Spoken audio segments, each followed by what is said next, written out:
Thân chào cả nhà, không nên xem chùa đâu đó. Nhớ đăng ký, like, comment để ủng hộ tin nha. Trong làng chúng tôi có một điều cấm kỵ. Mỗi khi trời mưa, mỗi nhà đều đóng chặt cửa lớn. Mưa chưa tạnh thì tuyệt đối không ra ngoài. Người ta nói đó là ngày thủy quỷ lên bờ. Nếu bị quần lấy thì phải thế mạng cho nó. Tôi không tin vào điều cấm kỵ này. Kết quả là ngày hôm sau xảy ra chuyện kỳ lạ. Sau bữa tối, trời bất ngờ mưa to như chút nước. Bà nội đã khóa chặt cửa và cửa sổ, rồi đốt 4 thỏi vàng mã ở góc tường phòng khách, còn thắp 2 ngọn đèn dầu và đặt chúng vào vị trí. Họ lại nhắc nhở tôi, tối nay trời mưa sẽ có thủy quỷ lên bờ, dặn tôi tuyệt đối không được ra ngoài.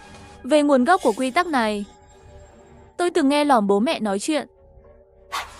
14 năm trước, trong làng chúng tôi, có một trận mưa lớn kéo dài nửa tháng không ngừng, khiến đất lở từ núi phía sau bịt kín lối vào làng. Con suối trong làng bỗng dâng nước lũ.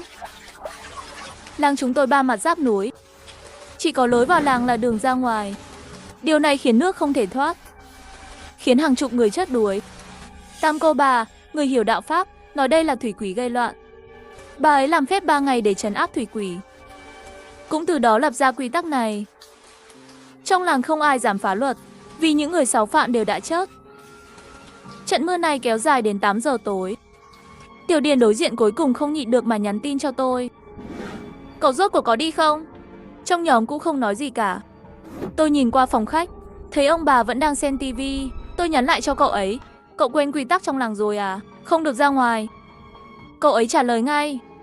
Quy tắc vớ vẩn gì thế? Toàn là mê tín phong kiến.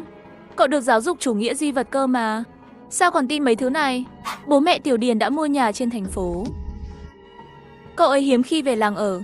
Lần này cũng vì Tết mới về. Vì thế cậu ấy không biết người làng kiêng kỵ chuyện này đến mức nào.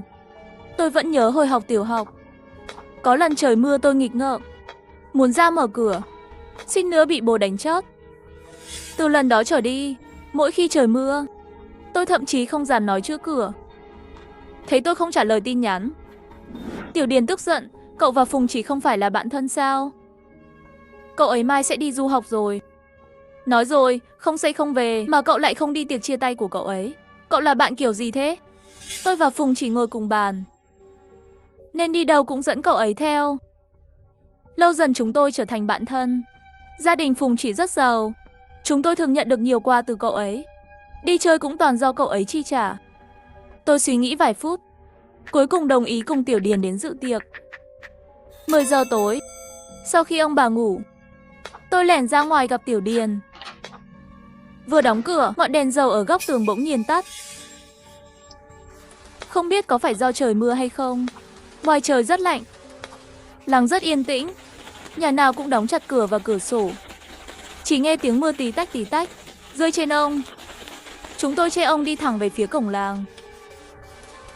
Phùng Chỉ nói đã sắp xếp xe đợi ở cổng làng. Điều kỳ lạ là càng đến gần cổng làng, mưa càng nhỏ. Lên xe xong, tài xế ngạc nhiên hỏi chúng tôi sao lại mang ông. Rõ ràng bên ngoài không hề mưa. Tiểu Điền không để ý. Làng chúng tôi trong núi, ra khỏi núi tự nhiên sẽ không mưa. Mưa cục bộ kiểu này là chuyện bình thường. Nhưng tôi vẫn có chút lo lắng. Đến khi xe ra khỏi núi, đến khu chợ đêm đông đúc, tôi mới yên tâm. Nhà của Phùng ở khu biệt thự trung tâm thành phố. Nhà rất rộng, trang trí rất xa hoa. Chỉ có điều khiến tôi thấy lạ là trong phòng khách nhà cậu ấy có một bệ thờ không tên. Cậu ấy nói đó là thần tài mà bố cậu ấy thỉnh về. Mỗi ngày đều thắp hương cúng bái. Gia đình họ giàu có, hàng năm đều nhờ vào thần tài này. Nhà họ kinh doanh bất động sản. Nếu bố cậu ấy ưng ý miếng đất nào, chỉ cần về cầu xin bệ thờ là có thể dễ dàng mua được. Giữa chừng tôi đi vệ sinh, đi ngang qua bệ thờ đó, một cơn gió lạnh thổi ngã bệ thờ xuống đất. Bố của Phùng Chỉ vừa từ trên lầu bước xuống, thấy bệ thờ ngã xuống đất, ông ấy điên cuồng lao tới đẩy tôi ra. Phùng Chỉ định tiến tới giúp, nhưng bị bố cậu ấy mắng. Bố bỏ tiền cho con đi học, không phải để con kết giao với bạn bè chẳng ra gì. Mau đuổi bọn chúng ra khỏi nhà. Phùng Chỉ từ nhỏ đã được cưng chiều. Đây là lần đầu tiên cậu ấy bị bố mắng. Nước mắt cậu ấy cứ thế tuôn rơi. Bố của Phùng dự định đặt vé trong đêm để cậu ấy lập tức đi du học. Buổi tiệc chia tay buộc phải kết thúc sớm. Trước khi rời đi, bố của Phùng nhìn tôi bằng ánh mắt rất kỳ lạ. Khi về tới làng, trời vẫn còn mưa phùn. Cơn gió lạnh thổi qua, khiến tôi hắt hơi 2 lần liền. Lúc này đã là 1 giờ sáng. Người trong làng đều đã ngủ. Con đường tối đen như mực. Đưa tay ra cũng không thấy gì. Chúng tôi phải bật đèn pin điện thoại để soi đường. Tôi và Tiểu Điền cứ thế đi, một trước một sau. Tiểu Điền vừa đi vừa nghịch điện thoại, thỉnh thoảng lại nhíu mày nhìn tôi. Tôi hỏi có chuyện gì, cậu ấy không nói. Gần tới cổng nhà, tôi cảm thấy sau cổ mình lạnh buốt. Tôi đưa tay lên sờ, thấy trên cổ có vài giọt nước. Tiểu Điền, cậu đừng đùa nữa, đừng quá đáng. Tiểu Điền đột nhiên nắm lấy tay tôi, vẻ mặt không vui. Cái gì chứ? Tôi ngơ ngác. Cậu cứ sờ mông tôi làm gì? Con sờ đến 3 lần. Tiểu Điền kéo mạnh tôi đứng thẳng dậy. Tôi không sờ mông cậu mà. Tay trái tôi cầm điện thoại, tay phải thì cầm ông. Dùng gì để sờ được chứ? Dùng ý niệm à? Tiểu Điền không chịu buông tha. Miễu Miễu, có phải cậu có sở thích kỳ lạ không đấy? Đối diện với sự khẳng định của Tiểu Điền, tôi không biết nói gì hơn. Chỉ có thể thề, nếu tôi mà sờ cậu, tôi sẽ bị sét đánh. Tiểu Điền là người nóng tính. Thấy tôi không thừa nhận, cậu ấy lập tức nổi giận. Ở đây chỉ có 2 chúng ta. Không phải cậu thì chẳng lẽ là ma sao? Vừa nói dứt lời, đằng sau vang lên tiếng bước chân lộn xộn. Tôi vội quay lại, dùng điện thoại soi phía sau. Thấy một bóng đen lướt qua giữa đường, rồi biến mất trong rừng chè bên đường. Chúng tôi hoảng sợ nhìn nhau, rồi hét lên chạy thẳng về nhà. Điều tôi không biết là khi tôi bước vào nhà, cũng có thứ gì đó theo tôi vào. Tôi trốn trong chăn run cầm cập, sợ đến mức không dám nhắm mắt. Chẳng lẽ chúng tôi thực sự gặp ma rồi sao? Không biết đã bao lâu trôi qua. Tôi mệt đến mức ngủ thiếp đi. Khi mơ màng tỉnh dậy, cửa sổ mà tôi đã đóng chặt trước đó lại bị gió thổi đập vào kêu rầm rầm. Rèm cửa tung bay trong gió. Trong ánh sáng mờ mờ, cái bóng đằng sau rèm càng ngày càng rõ. Tôi cảm thấy da đầu tê dại. Có vẻ như từ phía rèm có một ánh nhìn đang dõi thẳng về phía tôi. Nhìn giống như một người. Cậu ta đứng yên ở đó, không hề cử động. Tôi thử hỏi dò, nhưng không nhận được câu trả lời. Tôi định xuống giường kiểm tra, nhưng bị một đôi tay bất ngờ đè chặt xuống giường. Đôi tay ấy vừa ướt vừa bốc mùi. Đôi tay đó vẫn không ngừng nhỏ nước. Chiếc giường nhanh chóng ướt một mảng lớn, thấm qua cả lưng tôi. Cảm giác lạnh buốt đến tận xương bao trùm cơ thể tôi. Tôi cố gắng vùng vẫy, nhưng không chạm được vào thứ gì. Rõ ràng có đôi tay đang bóp chặt lấy tôi. Sức ép ở cổ càng lúc càng nặng. Hơi thở tôi dần yếu đi. Đôi mắt căng phồng như muốn lồi ra ngoài.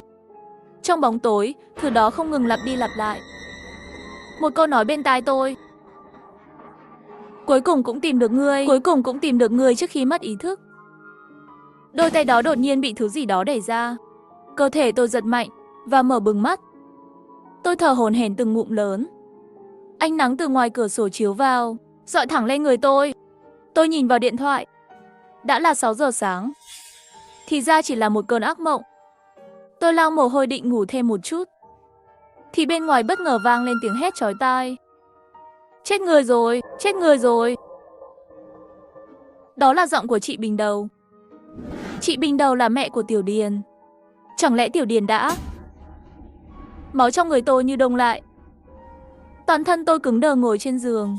Qua cửa sổ, tôi nhìn xuống, chỉ thấy ông nội đang tức giận nói: mọi người còn đứng đó xem gì nữa, mau đi mời Tam cô bà đến. Mọi người vây quanh giữa sân là một thi thể xương phồng trắng bệch, khuôn mặt bị người ta che khuất, nhưng nhìn dáng người có vẻ là một người đàn ông cao khoảng 1m7. Tôi thở phào, Tiểu Điền không chết. Vậy người chết là ai?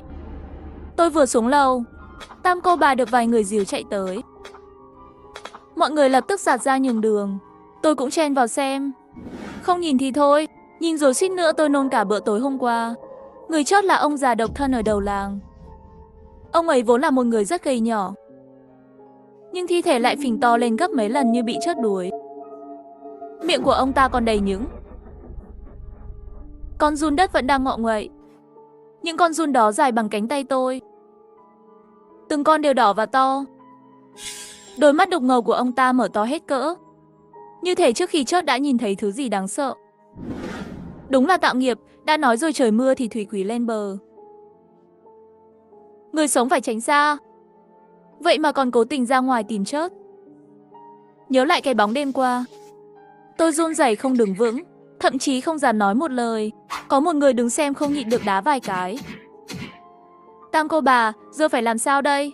Sợ rằng phá vỡ quy tắc, làm người ta không dám nói gì từ năm đó. Tam cô bà quát lớn để ngăn họ lại. Đúng lúc này, chú Bình Đầu vừa khóc vừa chạy ra. Tam cô bà mau cứu Tiểu Điền với.